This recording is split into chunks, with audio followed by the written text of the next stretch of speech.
अस्सलाम वालेकुम। आपको आज की डिबेट में खुशामदीद कहते हैं। वेरी क्विकली हमारे आज के जो मेहमान हैं मैं उनका तारुफ करा दूं। जनरल रिटायर्ड गुलाम मुस्तफा साहब मेरे साथ लाहौर स्टूडियोज में मौजूद हैं। गुलाम मुस्तफा साहब बहुत शुक्रिया। फवाद चौधरी साहब पाकिस्तान तहरीक इंसाफ के स्पोक्स पर्सन है, हमारे साथ लाहौर से लिंक के जरिए मौजूद हैं। फवाद चौधरी साहब thank you so much. Aamir Ahmed Khan साहब सीनियर जर्नलिस्ट है, हमारे साथ कराची से मौजूद है। आमिर साहब बहुत शुक्रिया। और सेनेटर करीम ख्वाजा पाकिस्तान पीपल्स पार्टी के, वो भी हमारे साथ इस डिबेट में शरीक हैं कराची से। सेनेटर साहब आपका भी बहुत शुक्रिया। आसिफ अली जरदारी की वापसी पर जियाले जो हैं बड़े खुश हैं और आम तासुर यह है कि उनकी आमद से पार्टी को बहुत ज्यादा फायदा होने वाला है। मगर यह बड़ा अहम और बुनियादी सवाल है और इसका जवाब हमें तभी मिल सकता है जब हम देखें कि पीपल्स पार्टी से जुड़े जो मामलात हैं, जो उसकी सियासत से जुड़े मामलात हैं, उन पर क्या असर पड़ेगा आसिफ अली जरदारी के यहां आने से। अब पहला जो मामला है वो बिलावल भुट्टो के 4 नुकात हैं और इन 4 नुकात को सियासी एजेंडे के तौर पर जो है वो पीपल्स पार्टी बिलावल भुट्टो के सियासी एजेंडे के तौर पर आगे रख रही थी। अब देखना यह है कि क्या आसिफ अली जरदारी साहब ही इसी एजेंडे को अपनाएंगे या उनका अपना कोई पार्टी के हवाले से एजेंडा होगा। दूसरा सवाल वो पाकिस्तान पीपल्स पार्टी की करप्शन के हवाले से मुल्कगीर तहरीक है जिसका वो ऐलान कर चुकी है। अब बिलावल भुट्टो ये तहरीक चलाते तो ठीक, मगर आसिफ अली जरदारी साहब का नाम मुख्तलिफ मेगा करप्शन स्कैंडल्स में हम देखते रहे। तो सवाल यह है कि क्या आसिफ अली जरदारी किसी ऐसी तहरीक की क़यादत कर पाएंगे जो करप्शन के खिलाफ हो। तीसरा मामला जो है वो पाकिस्तान पीपल्स पार्टी की इंतखाबी सियासत है और पीपल्स पार्टी इंतखाबी सियासत में बड़ी बुरी तरह से पिटी है। गिलगित बल्तिस्तान के इंतखाबात, कश्मीर के इंतखाबात, लोकल बॉडीज के इंतखाबात, अगर हम देखें पंजाब की खासतौर पर मैं बात करूंगा तो ये जो सारी सियासत ही आसिफ अली जरदारी चलाते रहे थे। बिलावल भुट्टो के आने के बाद तवक्को ये की जा रही थी कि वो आगे आएंगे और वो कैंडिडेट्स के हवाले से, टिकटों के हवाले से, दीगर मामलात में उनकी बड़ी इंपॉर्टेंस होगी। मगर अब क्या आसिफ अली जरदारी के वापस आने से फैसले फिर से आसिफ अली जरदारी साहब के पास चले जाएंगे। चौथा मामला जो है वो सिंध में पीपल्स पार्टी की गवर्नेंस के हवाले से, क्योंकि बिलावल भुट्टो जरदारी ने कहा था कि वो नए चेहरे लेकर आ रहे हैं, वजीर आला की तब्दीली हुई और उसका बड़ा खैर मकदम भी किया गया। मगर अब आसिफ अली जरदारी के आने के बाद क्या वो जो इंटरफेरेंस पहले थी वो फिर से बहाल हो जाएगी, क्योंकि अभी एडी ख्वाजा वाला जो मामला था उनके तबादले का, वो भी अभी उसको लेकर पीपल्स पार्टी पे बड़ी तनकीद हुई। और मेरा ख्याल है एक और अहम सवाल पीपल्स पार्टी के नाराज अरकान के हवाले से, बिलावल भुट्टो इस हवाले से बड़ी कोशिश कर रहे थे, तो क्या आसिफ अली जरदारी अब क्या उन नाराज लोगों को या जो वर्कर्स हैं उनको पार्टी के अंदर वापस ला पाएंगे अब जबकि वो यहां पर मौजूद होंगे। और मैं निचली सतह के जो वर्कर्स हैं और लीडर्स हैं उनकी मैं बात कर रहा हूं। और फिर सबसे अहम सवाल पीपल्स पार्टी के एस्टेब्लिशमेंट के साथ ताल्लुकात। बिलावल भुट्टो जब तक अपनी सियासत कर रहे थे एस्टेब्लिशमेंट का कोई खास अमल, उनका रिएक्शन हमने नहीं देखा उनकी इस सियासत पर। मगर आसिफ अली जरदारी के यहां आने के बाद आज ही हमने रिएक्शन देखा एस्टैब्लिशमेंट का, और इससे पहले आपको याद होगा वो गए भी एक तकरीर की वजह से थे। क्या आसिफ अली जरदारी एस्टैब्लिशमेंट को काबिल कबूल होंगे या नहीं। और हमारा जो बुनियादी सवाल है, आसिफ अली जरदारी के आने से पीपल्स पार्टी को फायदा होगा या नुकसान। मैं आगाज कर रहा हूं फवाद चौधरी साहब आपसे। फवाद चौधरी साहब, आपको क्या लगता है, फायदा होगा पीपल्स पार्टी को या नुकसान होगा।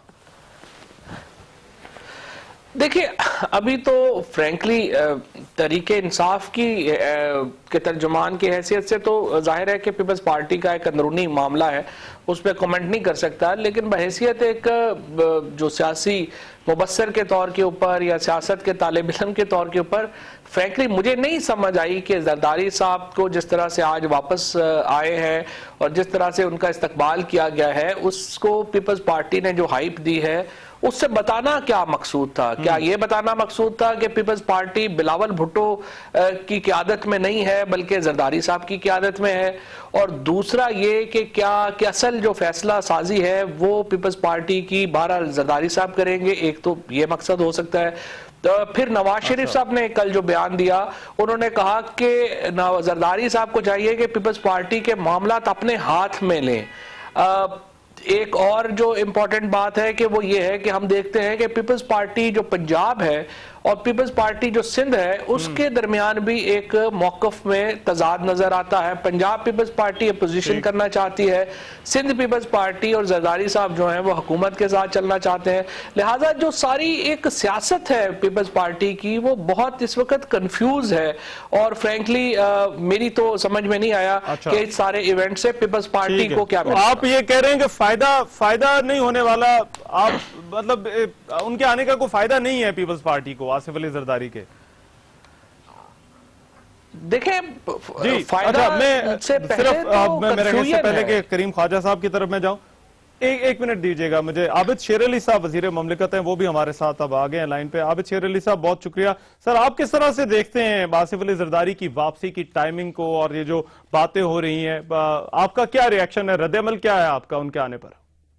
देखिए, मैं समझता हूँ कि जरदारी साहब की खुद साख्ता एक जिला वतनी थी और वो बाहर गए हैं और वो अब खुद ही आए हैं पाकिस्तान, और ना किसी ने रोका था, ना किसी अदारे की तरफ से कुछ वारंट थे, लेकिन वो खुद ही गए मुल्क से, खुद ही अब तशरीफ लाए हैं। तो उनका वो पार्टी का है सिलसिला। तो मैं समझता हूँ कि ना उनको मुल्क से आने से किसी ने रोका था, ना जाने से रोका था। तो ये खुद साख्ता एक जिला वतनी उन्होंने खत्म की है। तो अपनी पार्टी को कैसे वो कम बैक करते हैं, क्या करते हैं, उनकी बातें अमली है। लेकिन अल्हम्दुलिल्लाह हुकूमत अपना टेनोर भी पूरा करेगी और ये तमाम गलत फहमियां हैं और एक क्या सराइयां हैं जो पिछले कई सालों से मुस्लिम नून की हुकूमत सुनते आ रही है। कभी थर्ड अंपायर की बात होती रही, फिर और तमाशे चलते रहे, फिर धरने वाले मदारी आते रहे। तो ये ड्रामा पीएमएलएन की हुकूमत के खिलाफ हमेशा लगता रहा है, साजिश होती रही है। लेकिन अल्हम्दुलिल्लाह जो पीएमएलएन का ट्रैक रिकॉर्ड है वो पाकिस्तान की तरक्की के साथ जुड़ा हुआ है, और जब भी पीएमएलएन की गवर्नमेंट आती है पाकिस्तान तरक्की करता है, पाकिस्तान खुशहाली की तरफ आता है। और जब भी ये लोग इक़्तिदार में होते हैं तो करप्शन। ठीक है sir, I get your point. मुझे अब 1 मिनट दीजिएगा करीम ख्वाजा साहब। सर बिलावल, 1 मिनट दीजिएगा सर। बिलावल भुट्टो ने कहा था कि तहरीक चलाने के लिए आसिफ अली जरदारी का यहां पर होना बहुत जरूरी है। बता सकते हैं सर क्या फायदा होगा? जरदारी साहब अब यहां पर आ गए, पीपल्स पार्टी उनकी आमद को किस तरह से देख रही है? पीपल्स पार्टी उनकी आमद को वेलकम करती है, और आज आपने देखा कि लोगों ने सारे पाकिस्तान से जो आए थे, था तो कराची का प्रोग्राम, अगर आए थे लोगों ने वेलकम किया। जहाँ तक आप कह रहे हैं कि दोनों की सियासत एक है, जस्ट नाउ मैं आपके प्रोग्राम में आ रहा हूँ, वहाँ डिनर था हम सबका। वहाँ जरदारी साहब ने कहा कि मैं और बिलावल दोनों पंजाब में बैठकर जो मुख्तलिफ कमज़ोरियाँ हैं या मुख्तलिफ चीज़ें हैं हम मारेंगे, और इंशाल्लाह पंजाब, खैबर पख्तूनख्वा, बलूचिस्तान में अच्छे रिजल्ट्स आएंगे। जहाँ तक ताल्लुक है परसेप्शंस हैं, परसेप्शंस किसी के लिए कुछ भी हो सकते हैं, मगर जरदारी साहब को बहुत से क्रेडिट जाते हैं। ये हमारी सेकंड जनरेशन है। पहले बेगम नुसरत भुट्टो और बेनज़ीर शहीद साहबा भुट्टो साहब की शहादत के बाद दोनों ने एक साथ सियासत शुरू की थी, और लोग इसी तरह की क्या साराई करते थे। At the end of the day Benazir साहबा ने क़यादत संभाली। ये ट्रांजिशन फेज है जो कि घूम फिर कर बिलावल साहब के पास जाएगा। जरदारी साहब का तजर्बा है, और दोनों के तजर्बे और यंग जो एंथुसियाज्म, उसके रिजल्ट सारे पाकिस्तान में पीपल्स पार्टी के फेवर में। ठीक है, तो आप कह रहे हैं फायदा होगा। मैं इससे पहले कि आमिर साहब की तरफ जाऊं, गुलाम मुस्तफा साहब, आज जो कार्रवाइयां हुई हैं कराची के अंदर, जिस तरह से सिक्योरिटी फोर्सेस ने कार्रवाई की है, क्या कोई पैगाम दिया गया है आज आसिफ अली जरदारी साहब को उनकी वापसी पर?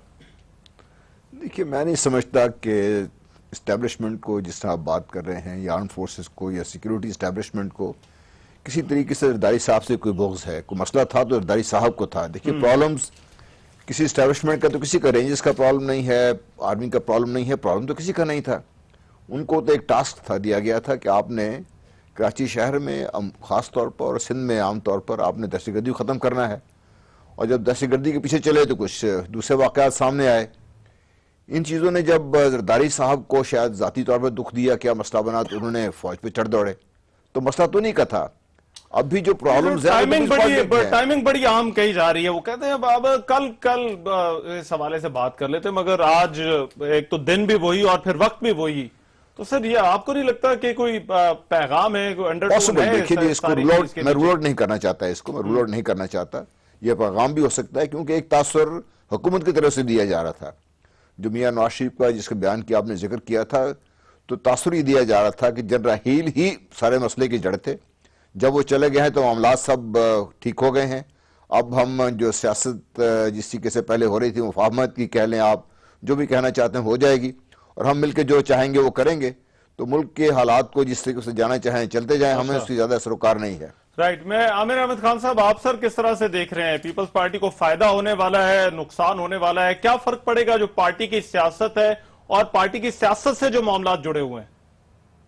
रहमान, ये कहना मेरा ख्याल है उसकी हमारे पास कोई वजह नहीं है कि पार्टी को इसका फायदा कोई नहीं होगा। देखिए, कोई भी इदारा हो, वो सियासी जमात हो या कोई इदारा हो, उसका एक सरबराह होता है और वो सरबराह अगर वो किसी वजह से उस इदारे के पास से दूर चला जाए, चाहे वो कुछ लिमिटेड पीरियड के लिए हो या ज़रा लंबे अरसे के लिए हो, तो वो इदारा तो पीछे चलता रहता है। लेकिन अगर उसके अंदर उसने कोई नई डायरेक्शन अपने लिए उसका तयन करना है, अगर उसको किसी नए किस्म की एनर्जी, नए किस्म के इंथुजियाज्म की ज़रूरत है, तो उस वक्त जाहिर है कि उसको एक रहनुमा की ज़रूरत होती है। सो मैं ये तो बिल्कुल नहीं समझता कि जरदारी साहब का वापस आना जो है वो बिल्कुल ही बेकार, बेफायदा साबित होगा या लायानी होगा, कि उसका ना फायदा है ना नुकसान है। वो यकीनन उनका पाकिस्तान में होना, पाकिस्तान में रहकर। अच्छा, मगर सर वो इमेज के हवाले से बात की जा रही थी ना कि उनका इमेज जो है वो पार्टी के लिए अच्छा नहीं है। मुझे सर एक ब्रेक लेनी, मैं फवाद चौधरी साहब से भी उनकी राय इस पर खास तौर पे चाहूंगा और करीम ख्वाजा साहब की भी, कि ये जो इमेज वाला मामला है इस पर वो क्या कहते हैं। वापस आते हैं इस ब्रेक के बाद।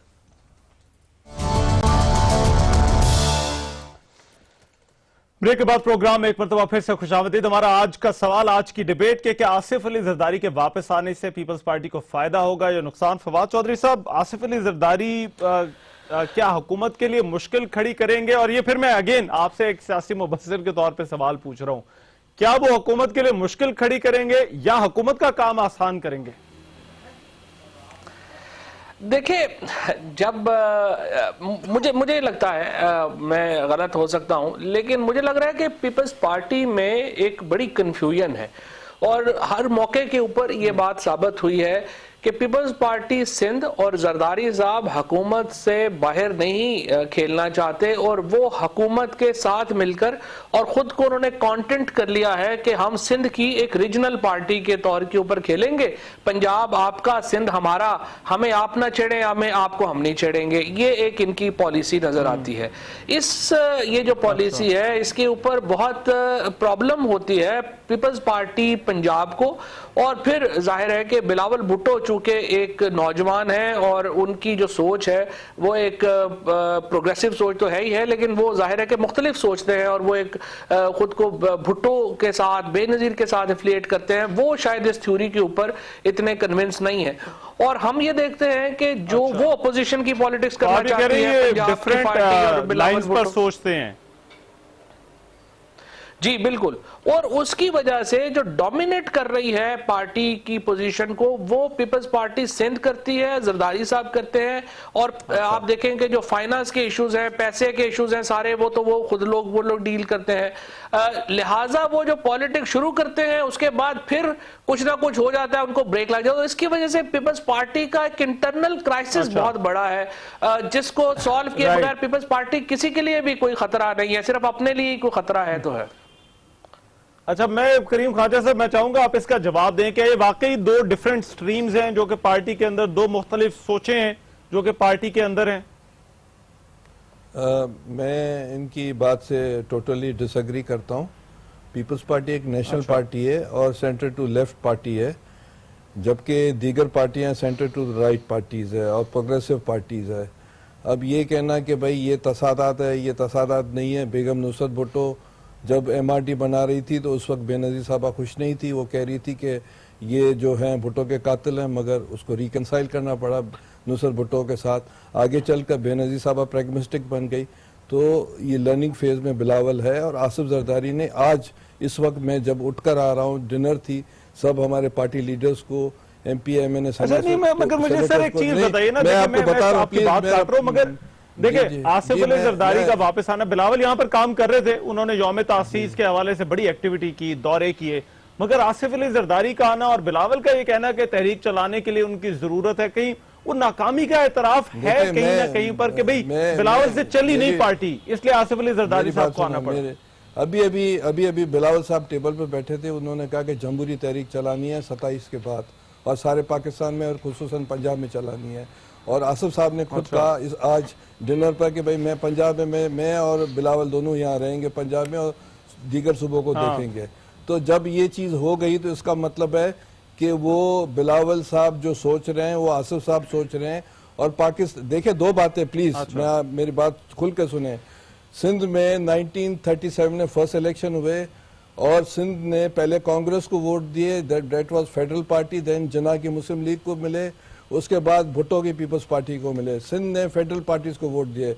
जब सिंध ने फील किया कि अगर वो रीजनल पार्टी है तो वो हार जाएंगे, तो हम भी समझते हैं कि पीपल्स पार्टी एक फेडरल पार्टी है, रीजनल पार्टी चलकर नहीं बन चल सकती है। ये हमारी एक ये हिस्ट्री में बता रहा हूँ। और ये मौजूदा सियासत इट इज अब एक मिनट दीजिएगा ना, एक मिनट, एक आखिरी आधी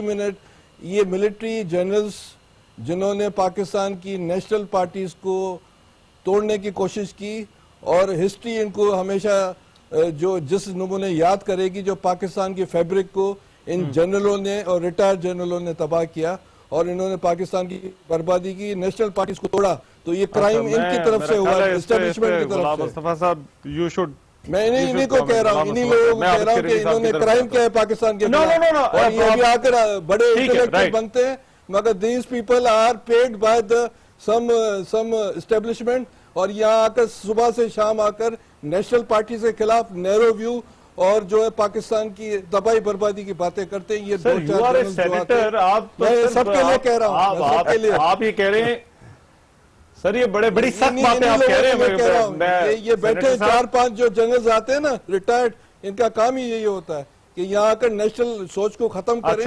रीजनल सोच करें, नैरो व्यू करें और नफरतें फैलाएं। इनकी ठीक है, मैं इससे पहले कि आप जनरल साहब योर रिस्पांस होते हैं, और अब एक मिनट है, आपने बड़ा सेंसिटिव पॉइंट छेड़ दिया, और ये यही करते रहते हैं हर चैनल जी। जनरल साहब, देखिए, अपनी कीमत इन्होंने खुद बता दी है, मेरी इतनी कीमत नहीं है, अल्लाह का शुक्र है। मेरे ख्याल से आप जो जिस तरह का प्रचार करते हैं, पाकिस्तान की बर्बादी करते हैं, हम तो वॉलंटियर किस्म के लोग हैं, जेल में जाते हैं। सुन लेंगे ख्वाजा साहब, बात करिए भाई, आप जेल में जाने की बात सुन लेंगे मेरी, आप जी नहीं है, आपने जो करना था कह रहे, सुनने की बात हुई मेरी, आप इस तरह के जी सुने में क्या कह रहे हैं? जेलों में क्रिमिनल्स जाते हैं ख्वाजा साहब, जेलों में हम जाते हैं, आप तो जेलों से भाग जाते हैं। ठीक है, नंबर 1। नंबर 2, इस मुल्क की तबाही कितनी आपने और आपकी पार्टी ने की, और नहीं की है इस वक्त। नंबर 3, आप तो आपकी सारी लीडरशिप के तौर पर आते हैं, you are paid for it, you 4-5 जने आते हैं, you are paid for it, और आपका काम है नैरो व्यू फैलाना, नेशनल सोच खत्म करना, और जो नफरत है ना। करीम ख्वाजा साहब, आपने अपनी बात कर ली ना सर मैं अब आपको सारा दिन करते हैं, ये हमें तो कभी मौका मिलता है। ठहर जाए, ठीक है, अब आपका पॉइंट ऑफ व्यू आ गया, अब जरा उन्हें रिस्पॉन्ड करने दें, फिर मैंने इस डिबेट को आगे लेके जा रहे हैं ना। हमारी डिबेट आज की ये नहीं है जिसमें हम बात कर रहे हैं, ये इशू नहीं है। मैं हर 2 टके का आदमी जो गुलामी करके सेनेटर बन गया है,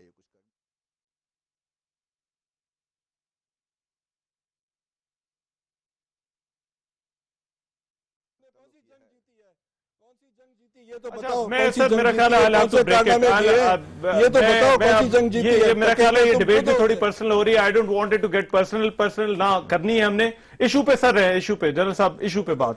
मैं तो बात कर ही रहा था, नहीं मैं तो बात ये कर रहा था, देखिए पर्सनल कमेंट्स ना दें सर प्लीज। बात इस वक्त ये, ठीक है, जब हम बात करते हैं इस वक्त पॉलिटिकल फिलॉसफी क्या है, आप पीस पार्टी की देख लीजिए, चाहे आप नून लीग की देख लीजिए, इमरान खान की पॉलिटिकल फिलॉसफी एक आपको नजर आती है, थोड़ी सी सही हो गलत आप उससे डिसएग्री कर सकते हैं। जो सेंट्रल लेफ्ट पार्टी जिसकी अभी बात कर रहे थे ये साहब, वो मर गए अब काफी अरसा पहले। उसको मारने में जिनका ये बात कर रहे हैं शायद नाकामयाब हुए हों, इन लोगों ने कामयाबी से उसको दफन कर दिया, बदकिस्मती से ये है।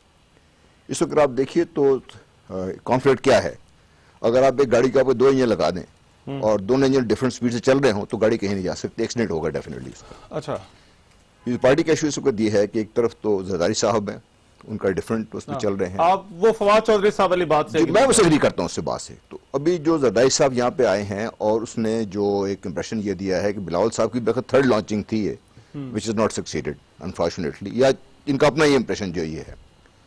और जब ये इस किस्म की बातें करते हैं, पर्सनल होने की कोशिश करते हैं, उससे क्या इनको क्या कहना चाह रहे हैं ये लोग? आप खुद पर्सनल बोलते हैं। अब एक मिनट आप सर, आप ये फिर मेरा ख्याल है बहस उस तरह चलेगी। आबिद शेर अली साहब, सर ये कहा जा रहा है, करीम ख्वाजा साहब 1 मिनट दीजिएगा ना सर करीम ख्वाजा साहब आपकी तरफ आते हैं। आबिद शेर अली साहब, ये जो 27 दिसंबर की डेडलाइन है, अब आपके लिए भी हुकूमत के खिलाफ तहरीक चलाने का ऐलान किया हो पीपल्स पार्टी ने, तो आपको लगता है आपकी हुकूमत मुश्किल में होगी अगर ये ऐलान आता है?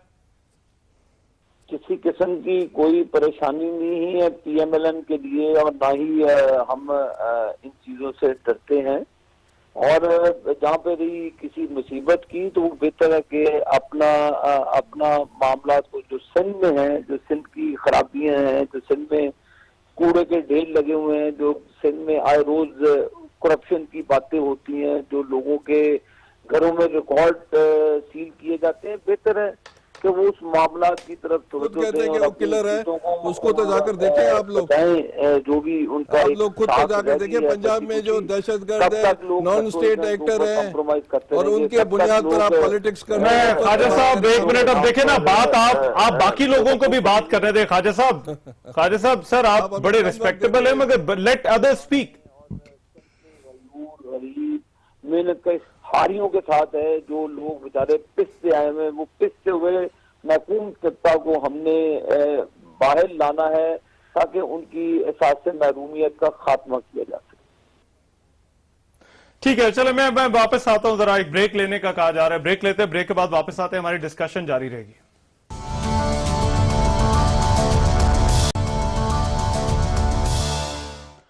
ब्रेक के बाद प्रोग्राम में एक मरतबा फिर से खुशामदीद। हमारी आज की डिबेट आसिफ अली जरदारी की वापसी, क्या पीपल्स पार्टी को फायदा होगा या नुकसान होगा? ब्रेक पर जाने से पहले मैं आमिर साहब की तरफ जाऊं। आबिद शेर अली साहब से बात हो रही थी। आबिद शेर अली साहब आप बात कर रहे थे, मगर आप पूरी कीजिए। और दूसरी जो चीज मैं आपसे पूछना चाह रहा था, अगर पीपल्स पार्टी और पीटीआई का इत्तेहाद हो जाता है और कुछ इशारे ऐसे मिले हैं, तो फिर क्या आप लोगों को वो परेशानी है या नहीं? मैं आपको ऑनेस्टली एक पॉलिटिकली स्टूडेंट होने के नाते बताता हूँ कि जब इनके मुंह से कोई करप्शन की बात आती है, तो मुझे यकीन जाने कि मुझे बहुत हंसी आती है कि जहाँ तक पैनामा पेपर्स की बात नहीं, तो वहाँ पे मोहतरमा बेनजीर शहीद का नाम मौजूद है, मोहतरम रहमान मलिक साहब का नाम उस पैनामा पेपर में शामिल है। तो पहले आप अपने खिलाफ जो उनके बेनिफिशियरी ओनर्स हैं, उनके नाम सामने लाएं। क्या इन लोगों ने डिक्लेयर किया हुआ है? क्या मोहतरमा बेनजीर साहिबा का नाम जो पनामा पेपर के अंदर है, क्या वो कहीं उन्होंने अपना शो किया हुआ है? पहले ही अपने मामला को दुरुस्त करें। हमारे मामला सुप्रीम कोर्ट के अंदर है, और इंशाअल्लाह ताला मियां मोहम्मद नवाज शरीफ साहब उसमें से सुर्खू होके निकलेंगे। ना उनका किसी करप्शन में नाम है, ना उनका किसी दूसरे इश्यूज में नाम है, ना कोई उनके खिलाफ कोई एविडेंसेस पेश किए गए हैं। जहाँ तक बात अदालतों की है, अदालतों में इन्होंने कहा था कमीशन बना ले, हम उसके लिए भी तैयार हैं। हम अपना जो एहतसाब है वो भी करवा रहे हैं, लेकिन अल्हम्दुलिल्लाह किसी किस्म की कोई ऐसी लफ्ज़ या हमारे में कोई ऐसा पहलू नहीं है। ठीक है, राइट। मैं इससे मैं फवाद चौधरी साहब आपका भी इस पर जरा कमेंट चाहूंगा। ये जो इत्तेहाद वाली और ये जो अलायंस वाली बात हो रही है, मैं मगर आमिर साहब आप कोई ऐसी इम्कानात देख रहे हैं? कोई ये हो सकता है कि ये पार्टियां जो अपोजिशन की पार्टियां ये एक दूसरे के करीब आ जाएं? देखिए जी, जहाँ तक एक प्रेशर टैक्टिक्स और एक स्ट्रैटेजी बनाने का है कि किस तरह से हुकूमत को दबाव में लाया जाए और किस हद तक ये, क्योंकि ये सारा कुछ हो तो ये इसीलिए रहा है ना कि साल बाद होने हैं, सवा साल बाद होने हैं, उससे जल्दी हो जाने, आने वाले दिनों के अंदर कभी न कभी इंतखाबात का ऐलान होना है, तो ये सब कुछ हो तो इसीलिए रहा है। तो वो उनको ये भी देखना है कि वो किस इंतखाबात के इतने करीब, किस हद तक कोई भी पार्टी किसी दूसरी जमात के करीब आना अफोर्ड कर सकती है, वो उसकी सियासत को फायदा पहुंचा सकता है। तो as a pressure tactic and over certain things, yes certainly ये एन मुमकिन है। सियासत में हमने देखा है ऐसा ही होता है, और इसी तरह से सियासत आगे चलती है, क्योंकि अगर ऐसे ना मुमकिन हो तो फिर सियासत के अंदर एक जमूद आ जाता है, डेडलॉक्स क्रिएट होते हैं, जिस तरह के इमरान खान के जो चंद फैसले हैं उनसे हम अक्सर देखते हैं कि डेडलॉक क्रिएट हो जाते हैं। तो ये मुमकिन है कि कुछ ने किसी ना किसी मामले के ऊपर ये पार्टियां करीब आएं, लेकिन हतमी अलाइनमेंट्स जो हैं वो इलेक्शन से पहले ही हमें पता चलेंगी। फवाद चौधरी साहब, सर क्या मामला क्या है? आप लोग सोलो फ्लाइट ही करना चाहते हैं या कोई ऐसा इम्कान हम देख सकते हैं कि जहां पर ये दोनों पार्टियां जो है वो एक दूसरे के करीब आ जाएं? देखिए, पहली बात तो यह है कि जो तहरीके इंसाफ की जो सियासत का एक बुनियाद है वो है गवर्नेंस और करप्शन के खिलाफ मुहिम। अब इसमें और दूसरा इंपॉर्टेंट प्रॉब्लम जो ये है कि जो पीपल्स पार्टी में क्लैरिटी नहीं है। एक दिन जितने मौके आए हैं हम देखते हैं हुकूमत के, वो हुकूमत के साथ खड़े हुए हैं। तो पहले तो पीपल्स पार्टी ने तय करना है ना कि वो अपोजिशन की सियासत करेंगे या वो हुकूमत के साथ मिलकर चलना चाहते हैं, और उसके मुताबिक फिर वो अपनी सियासत का रंग ढंग बनाएंगे, अपनी परसेप्शन बनाएंगे। उसके बाद जो है वो देखते हैं वो अपोजिशन में आते हैं या हुकूमत में आते हैं। अभी तो वो 2 दिन अपोजिशन करते हैं, एक हफ्ता नहीं हुकूमत सर, मगर जो के 4 साथ होते हैं, नुकात फिर फवाद एक हफ्ता चौधरी साहब हुकूमत- जो उन्होंने दिए उसमें पानामा वाला मामला शामिल था, तो क्या आप उस पर बात नहीं कर सकते थे? मगर क्योंकि ना आपने, हुकूमत ने तो चले उनसे बात नहीं की, मगर आपने भी कोई इनसे बात इनिशिएट नहीं की कि भाई आइए हमारे ये नुकात में शामिल है, आपका मसला भी पानामा है, हमारा भी है, तो मिलकर हुकूमत के खिलाफ तहरीक पर बात करते हैं। देखिए, तहरीक चलाना जी, की तो फवाद वैसी साहब। बात ही है ना। मसलन पंजाब में या केपी में जो पीपल्स पार्टी है वो तहरीक चलाने की क्या कोई पोजीशन में ही नहीं है। यहाँ पर तो पीपल्स पार्टी जो है वो 500 लोग 1000 लोगों का इज्तिमा भी अब नहीं कर सकती है रियलिस्टिकली स्पीकिंग। और पीपल्स पार्टी के पास कोई ऐसा कोई यहाँ पर, और फिर दूसरा ये है कि तहरीक इंसाफ की अपनी सियासत को आप देखें बड़ा नुकसान पहुंचता है अगर हम पीपल्स पार्टी के साथ इस तरह से हाथ मिला ले, क्योंकि जो बुनियाद है करप्शन और गवर्नेंस दोनों में पीपल्स पार्टी का जो एक परसेप्शन है वो बहुत बुरा है।